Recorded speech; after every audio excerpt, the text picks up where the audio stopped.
bonsoir à tous. Laurent Champanet, président de la Conférence des grandes écoles et aussi directeur général des arts et métiers.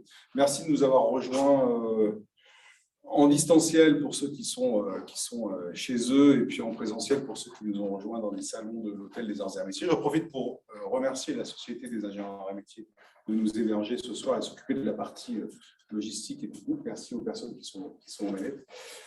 Donc une soirée importante tournée autour des problématiques d'alcoolisme avec une articulation entre ce qui se passe dans les grandes écoles. C'est pour ça que j'interviens moi au titre de la conférence des grandes écoles pour représenter l'ensemble de ces 230 écoles, mais aussi articulé avec la problématique de l'entreprise.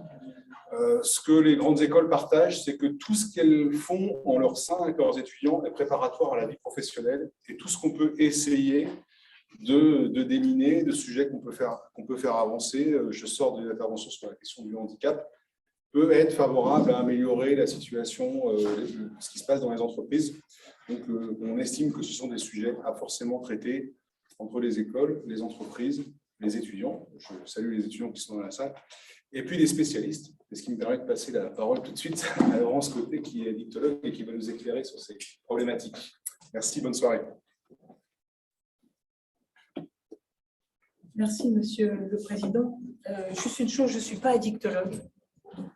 C'est important, donc je ne suis pas médecin. Mais par contre, on aura la chance tout à l'heure d'avoir des médecins qui vont s'exprimer. Par contre, j'ai une fine connaissance de la problématique de ce soir. J'aurais préféré ne pas l'avoir, cette connaissance, mais malheureusement, j'ai une histoire assez pénible, assez dramatique avec l'alcool. Alors, j'ai souhaité démarrer. Il faut que je le mette comme ça? D'accord. J'ai souhaité démarrer en vous montrant ce livre. Non, j'ai arrêté. Non, j'ai arrêté, c'est le titre d'un livre que j'ai écrit il y a maintenant 13 ans, à visage découvert. Je pense avoir été une des premières à me dire, mais pourquoi veut-il se cacher quand on a connu un problème avec l'alcool? Il est temps de sortir de l'anonymat, il est temps de casser les tabous et il est temps de donner les clés pour éviter de tomber dans cette problématique alcool et de donner les clés pour en sortir. Non, j'ai arrêté. Malheureusement, il a fallu que je tombe bien bas avant de me dire non, j'arrête. Et ça s'est produit d'une manière assez dramatique. C'est le 24 janvier 2009, donc il y a 13 ans, où à une cérémonie des vœux dans un grand groupe de BTP dans lequel j'étais cadre supérieur, j'étais directeur des risques. Eh bien, à cette cérémonie des vœux, m'ayant beaucoup trop alcoolisé, je vais m'effondrer ivre morte. Oui, je vois derrière vos masques des yeux là qui roulent, mais il y a de quoi. Je vais rester des longues minutes par terre. Je n'arrive pas à me relever. Je vois beaucoup de gens partir. Ça, cette image, je l'ai encore, parce que je n'étais pas toute seule à boire. Ça faisait déjà 1 heure que j'étais en open bar. Il y avait que des plateaux autour de moi de coupes de champagne, de verres de whisky, etc. J'avais décidé pourtant ce jour-là de ne pas boire parce que je savais que j'avais un problème d'alcool.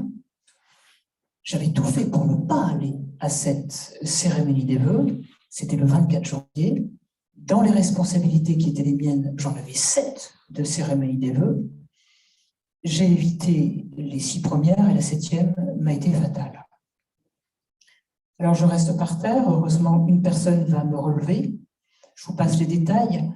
Mais 3 jours plus tard, je suis convoquée par le DRH qui me dit « Laurence, le grand président veut se séparer de vous. Vous avez terni l'image de marque de ce grand groupe. » Il avait raison. Je m'incline et je lui dis « Mais effectivement, mais vous savez, monsieur, ça fait 3 jours que je ne bois plus. » Non, j'ai arrêté. J'ai senti que ça ne l'intéressait pas trop. C'était Ce n'était pas son problème.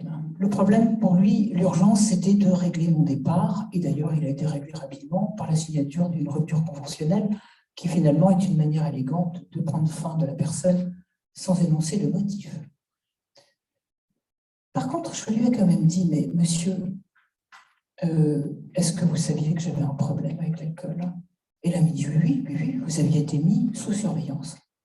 Effectivement, son bureau était à 3 mètres du mien. Et donc, il m'explique qu'il avait ouvert ses petites persiennes et qu'il surveillait quand j'étais dans mon bureau ou quand je ne l'étais pas. Et ça faisait 1 an et demi que ça fonctionnait comme ça. Et là, je lui dis, mais monsieur, si vous saviez comme moi, j'étais en détresse, pourquoi n'êtes-vous pas venu m'en parler? Et là, j'ai vu sur sa mine qu'en fait, il était très embêté et il ne savait pas comment m'en parler. C'était il y a 13 ans. Alors, vous allez me dire, mais comment Madame Quetet, vous êtes arrivée à ce stade d'être alcoolique, d'être malade alcoolique? Bien tout simplement, et je vais faire la jonction avec ce que j'ai vécu dans ma jeunesse, c'est-à-dire qu'à 14-15 ans, je vis dans le nord de la France, il y a de l'alcool, il y a du bon champagne, il y a des bons vins. Je me souviens que les vins, la couleur du vin change au gré des plats. Il y a voilà, et là, on me le fait goûter. Je ne me souviens pas qu'on m'ait dit, Laurence, l'alcool, ce n'est pas un produit anodin. Après, je quitte la famille parce que les parents ne s'entendaient pas, donc pour des raisons personnelles, je m'en vais, je rentre dans des groupes d'amis beaucoup plus âgés que moi, plutôt argentés, et là, on m'offre des verres d'alcool. Il paraît que la tchotte est rigolote quand elle a un verre dans le nez, et c'est comme ça que ça démarre. Et ce que je recherchais d'ailleurs à l'époque, donc 15-16 ans, c'était d'être intégré dans ce groupe plus âgé que moi, et par mimétisme, je bois. Et en fait, je me souviens que c'était plutôt le sucre que je recherchais, c'était des alcools très sucrés. Après, je démarre mes études en Belgique. Alors en Belgique, je peux vous dire que la bière brune, elle est très bonne, elle est très sucrée. Et là, c'est les guindailles. Je termine après à Lille, 5 années de droit, mais là, on continue, les guindailles. Et de nouveau, c'est open bar, c'est festif. On est jeune, donc on a la gueule de bois un soir et le lendemain, on se rétablit vite. Tout va bien tant qu'on est jeune.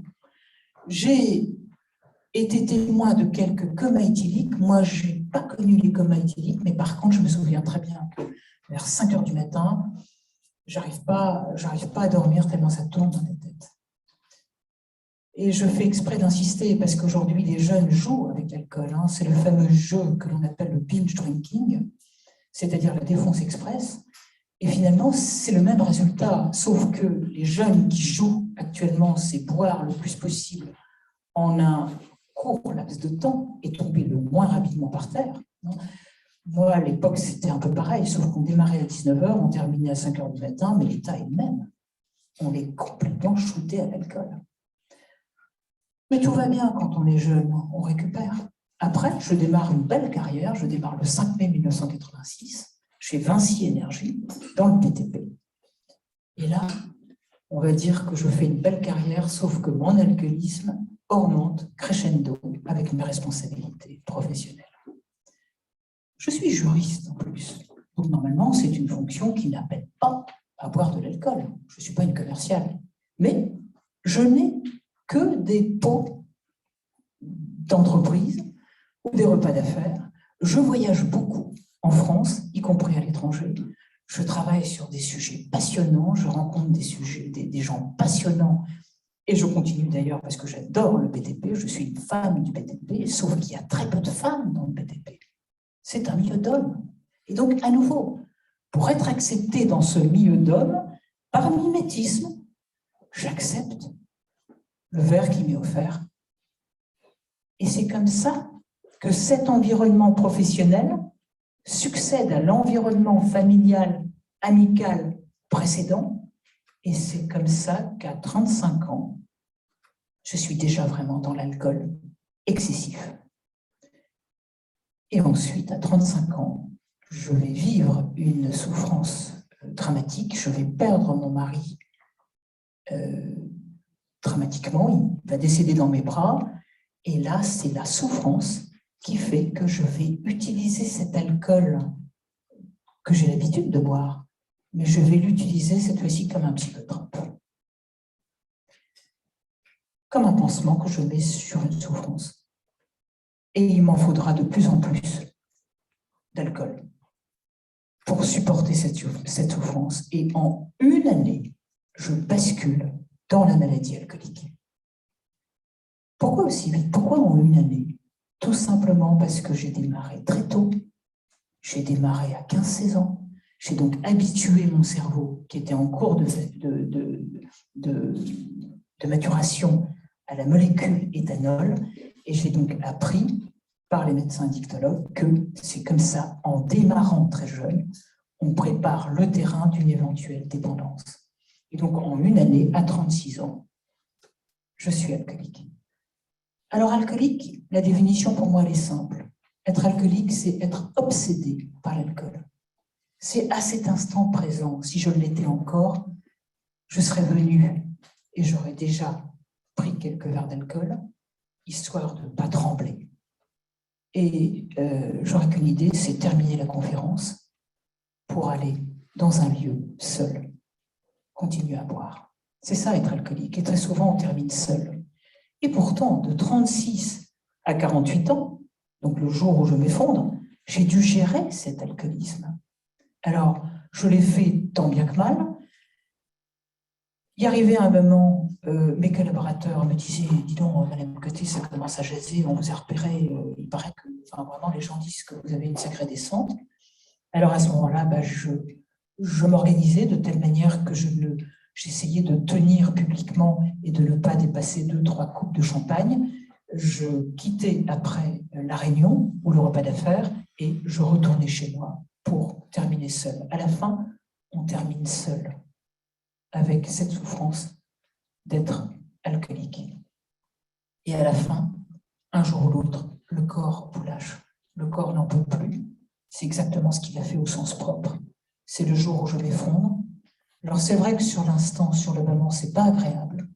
Mais finalement, je puis vous dire droit dans les yeux que c'est le plus beau jour de ma vie. Parce que ce jour-là, ma maladie est mise en lumière. Et 3 jours plus tard, même si le DRH me dit « on se sépare de vous », le même jour, je rencontre un médecin addictologue qui me dit « Madame », je lui raconte mon histoire, et qui me dit « les mots qui vont me sauver, Madame, ça n'est pas de votre faute, vous êtes tout simplement malade, je peux vous aider ». Et à ce moment-là, la honte va s'estomper, je ne me sens plus jugée, je ne suis plus sur un plan de la morale, mais je suis sur le plan médical et on va enclencher un parcours de soins individualisé. Et ça fait de vous la personne qui est aujourd'hui devant vous, complètement rétablie. L'alcool ne me pose plus aucun problème. Dans mon propos, je ne diabolise pas l'alcool. Moi, l'alcool m'a apporté beaucoup de plaisir, sauf que j'aurais aimé rester dans cette zone plaisir et ne jamais tomber dans cette zone à risque. J'ai un regret, ne pas avoir été éduquée à bien boire l'alcool, à en boire moins mais mieux, à connaître les repères de consommation à moindre risque, à savoir 2 verres par jour et pas tous les jours. C'est ça le regret que j'ai aujourd'hui. Et je salue cette conférence, je salue notamment Jean qui est là-bas, qui est à l'origine de cette conférence.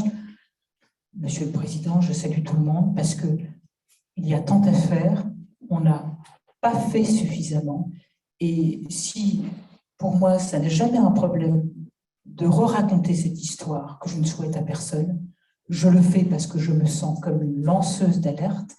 Je le fais très régulièrement dans les entreprises. Je le fais également dans des collèges, dans des lycées. À chaque fois, je démarre mon histoire par cette chute.